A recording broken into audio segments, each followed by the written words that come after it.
Olá, sou a Graziele, vou acompanhar vocês durante essa aula, durante esse módulo. Nós vamos falar então sobre a perspectiva histórico-cultural de Vygotsky, falando um pouquinho de Vygotsky. Vygotsky nasceu na Rússia em 1896. Ele era filho de uma família que tinha boas condições financeiras e de escolaridade. O Vygotsky estudou até os 15 anos com tutores particulares em casa e com 17 anos ele terminou o ensino secundário numa escola privada. O ensino secundário é o atual ensino médio, né, que a gente conhece hoje. Vygotsky estudou direito, literatura, medicina, história, filosofia.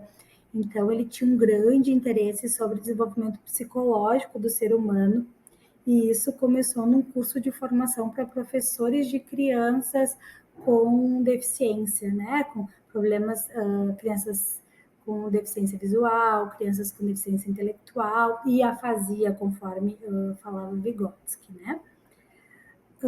Vygotsky, apesar de ter morrido cedo, né? Ele faleceu com 37 anos.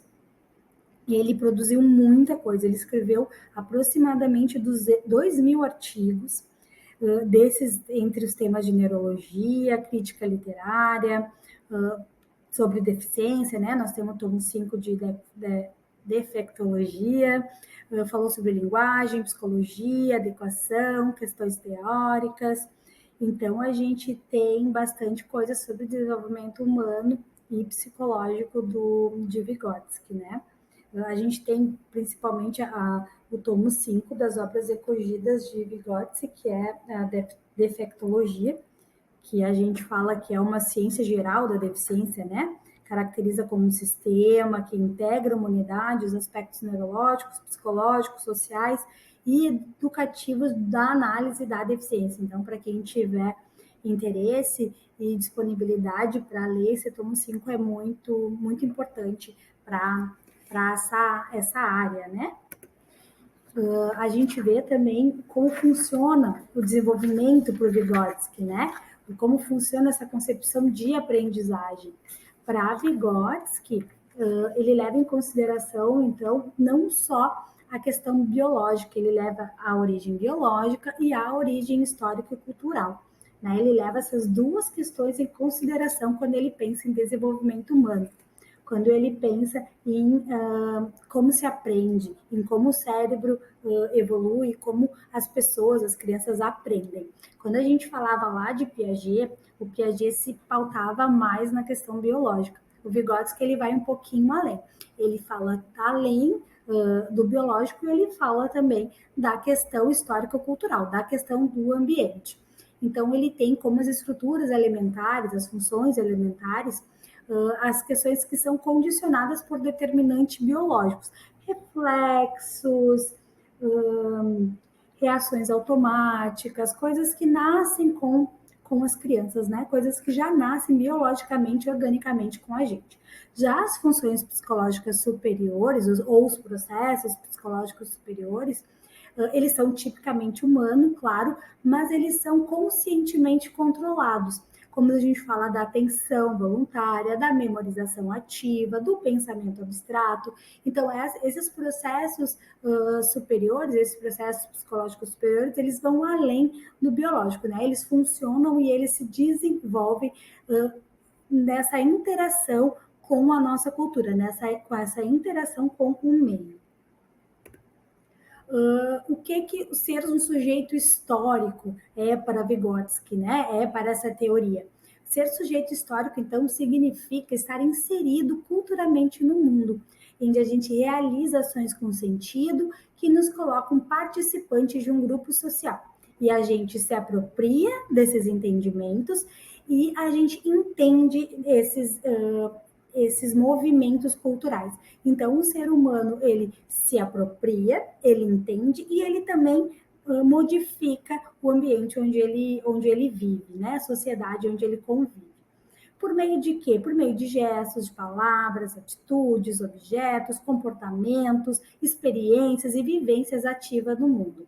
Então, Vygotsky diz que ele nasce com recursos biológicos, com aparatos biológicos, mas a convivência social, essa interação social é que vai trazer, então, nossos valores sociais, com seus valores e com a sua cultura. E isso nada mais é do que os recursos que concretizam o processo de humanização. E especialmente, então, e possível, isso realmente acontece porque a gente, como essencialmente humano, nessa interação, vamos nos desenvolvendo e vamos nos apropriando do processo de ensino e aprendizagem. E assim nós vamos crescendo e vão desenvolvendo, né? Esses seres humanos vão se desenvolvendo. Então, existem algumas estruturas que são base para esse desenvolvimento, de acordo com Vygotsky. Essas estruturas, elas são construídas com base no uso de instrumentos e de signos ao longo de toda a vida. Eu vou explicar um pouquinho para vocês o que é instrumento e o que é signo.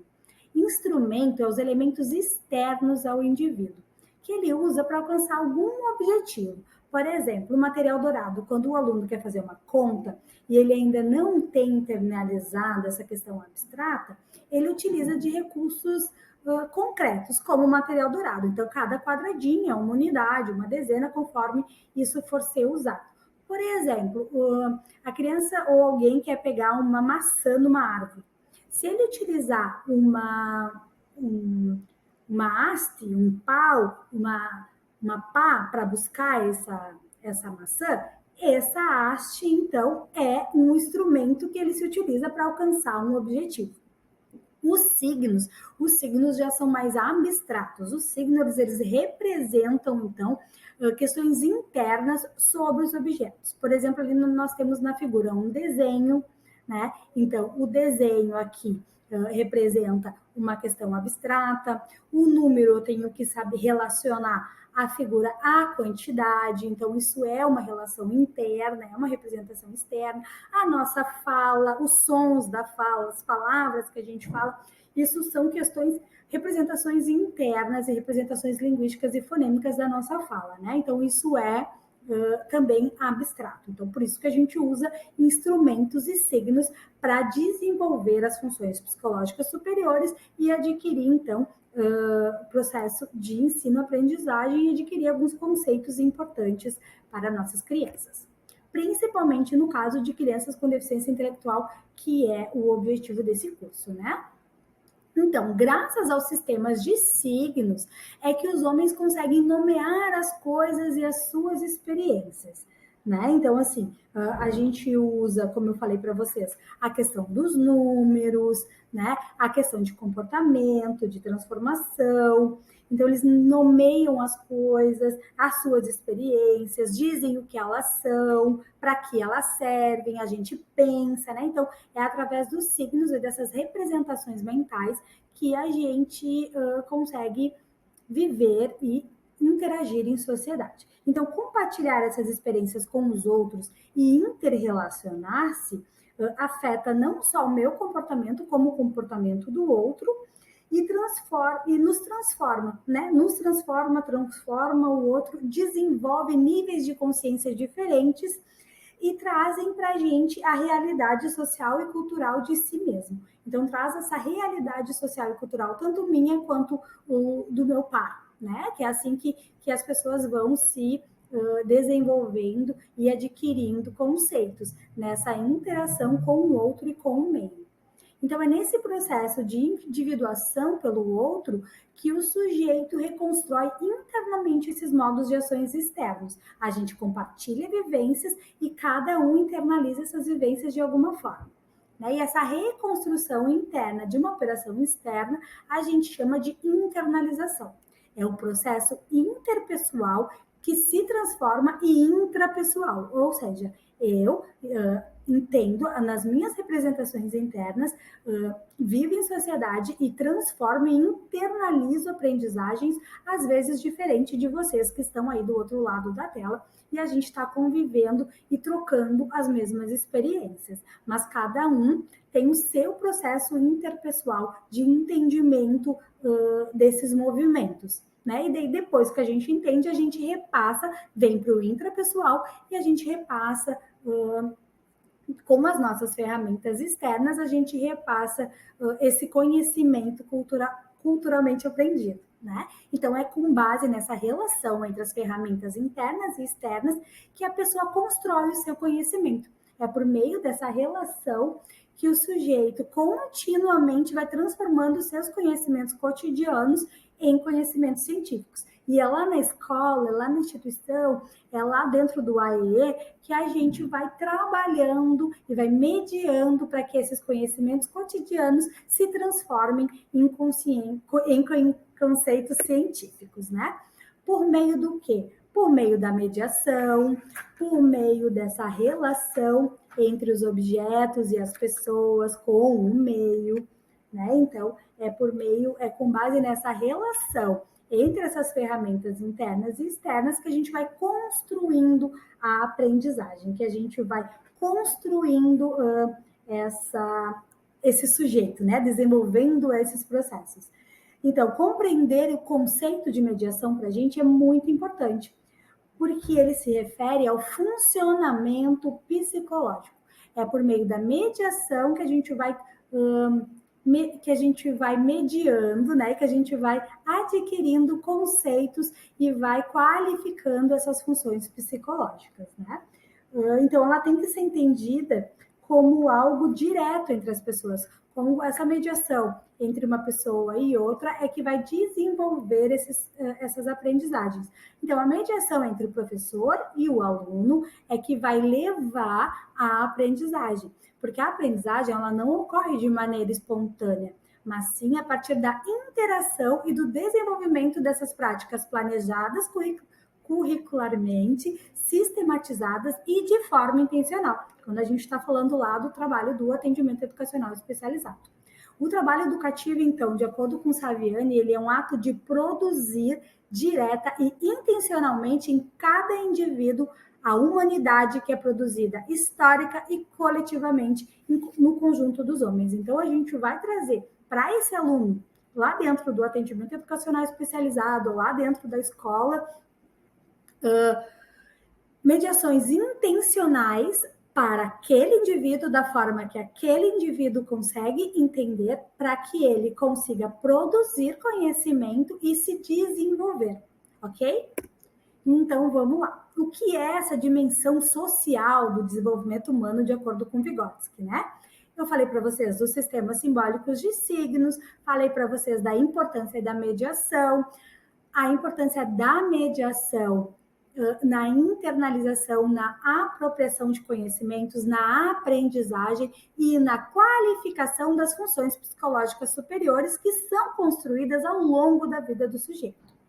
Quando a gente fala em plasticidade, a gente já está falando em plasticidade neuronal, a gente está falando em que esses processos mediados, eles vão desenvolver aprendizagem, eles vão fazer com que o humano se desenvolva, e ele se desenvolve através de conhecimentos por meio da mediação entre outros sujeitos, mediação com o ambiente, né? Então, esse intercâmbio social dessas funções é que leva o ser humano a ter esse desenvolvimento na aprendizagem, nas funções psicológicas superiores, né? E aos conceitos científicos, que é aquele que a gente quer adquirir, que a gente quer desenvolver lá na escola, né? Estou falando meio rapidinho, porque a gente tem que dar conta de um tempo aqui, mas está tudo nos slides. Então, como é que a gente funciona, como é que a pessoa aprende, né? Como o Vygotsky fala desse desenvolvimento e aprendizagem. Através da mediação, então, a gente tem que interagir, e o professor ou o adulto ali da questão, ou o ser humano mais experiente, né? Ele vai mediar no desenvolvimento proximal desse sujeito. Ou seja, o desenvolvimento real é aquilo que o sujeito já sabe. Ok, eu já sei ler, já sei escrever, mas eu quero aprender a escrever melhor. Se alguém está mediando, se o professor está do meu lado mediando e me ajudando a escrever melhor, eu consigo escrever melhor, usar outras palavras, ter uma gramática mais bem descrita, usar formatações melhores, porque eu tenho alguém mais experiente me mediando, me auxiliando. Para quê? Para que o que eu consigo fazer com ajuda hoje, eu vou conseguir fazer sozinho amanhã. Então, a função dessa mediação é que o desenvolvimento real desse sujeito se torne um desenvolvimento potencial, que é aquilo que eu quero que o meu aluno alcance. Então, eu vou mediar nesse desenvolvimento real dele, nessa zona de desenvolvimento real, eu vou mediar em cima daquilo que ele já sabe, trazendo estratégias, recursos, metodologias, desafiando esse aluno para que ele consiga fazer amanhã aquilo que ele ainda não consegue fazer hoje. Aquilo que hoje ele faz com a minha ajuda, amanhã ele vai conseguir fazer sozinho. Então, essa é a premissa básica da aprendizagem e do sistema de aprendizagem e desenvolvimento do Vygotsky, que a gente chama de zona de desenvolvimento proximal. E as funções psicológicas superiores, que eu tanto falo aqui, o que é isso?